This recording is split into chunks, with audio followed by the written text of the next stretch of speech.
നമസ്കാരം. Big boss താരം അനുമോളുടെ ആഗ്രഹം പോലെ തന്നെ ഗുരുവായൂർ അമ്പലനടയിൽ വെച്ച് ഭുവനേഷ് താലിചാർത്തി. തമിഴ്നാട്ട് സ്വദേശിയാണ് വരൻ ഭുവനേഷ്. അനുമോൾ പങ്കുവച്ച വിവാഹത്തിന്റെ വീഡിയോയിൽ ഭുവൻ എന്ന പേര് വെളിപ്പെടുത്തുന്നുണ്ട്. താൻ സുന്ദരിയായി അണിഞ്ഞൊരുങ്ങി ചെല്ലുമ്പോൾ വാവ് സൂപ്പർ എന്നൊക്കെ ഭുവൻ പറയണം എന്നുണ്ട്. പക്ഷെ അതൊന്നും മൈൻഡ് ചെയ്യില്ല. വാ പോവാം എന്ന് പറഞ്ഞ് കുട്ടി അങ്ങ് കൊണ്ടുപോകും എന്നാണ് അനുമോൾ വീഡിയോയിലും പറഞ്ഞത്. ആരാണ് അനുമോൾ ഇത്രയും സ്നേഹിക്കുന്ന അനുമോളുടെ ചെക്കനെന്ന് സോഷ്യൽ മീഡിയ തിരിഞ്ഞിറങ്ങിക്കഴിഞ്ഞു. അനുമോളുടെ ചെക്കൻ സുന്ദരനാണെന്ന് ഷിയാസ് കരീം നേരത്തെ തന്നെ പറഞ്ഞിരുന്നു. പറഞ്ഞതുപോലെ തന്നെ ഭുവനിൽ ആദ്യം ആളുകളെ ആകർഷിക്കുന്നത് ആ സ്റ്റൈലും ലുക്കും തന്നെയായിരുന്നു. വിവാഹ ഫോട്ടോകൾക്കും വീഡിയോയ്ക്കും താഴെ വരുന്ന കമന്റുകളും ചുള്ളൻ ചെക്കൻ എന്ന് പറഞ്ഞുകൊണ്ട് തന്നെയായിരുന്നു. ഭുവനേഷ് രാജേന്ദർ എന്നാണ് വരൻ്റെ മുഴുവൻ പേരും. നടനും മോഡലുമാണ് എന്ന് ഇൻസ്റ്റഗ്രാം ബയോയിൽ തന്നെ കൊടുത്തിട്ടുണ്ട്. ചെന്നൈയിലെ പ്രമുഖ സമ്പന്ന കുടുംബത്തിലെ അംഗമാണ് ഭുവനേഷ് എന്നാണ് പുറത്തുവരുന്ന റിപ്പോർട്ടുകളും.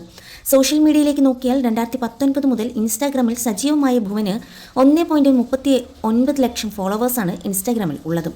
അതേസമയം ഭുവൻ ആരെയും തന്നെ ഫോളോ ചെയ്യുന്നുമില്ല.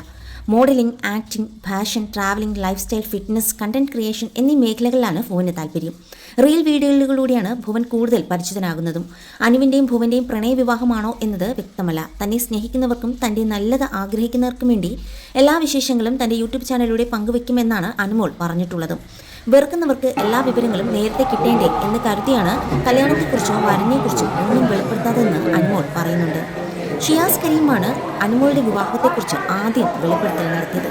വരനൊരു സുന്ദരനാണ്, സിനിമയിൽ അധികം ബന്ധമില്ല, കാണാൻ നല്ല ഭംഗിയുണ്ട് എന്നുള്ള രീതിയിൽ ഷിയാസ് കരീം തന്നെയാണ് ആദ്യം അനുമോളുടെ വരനെക്കുറിച്ച്.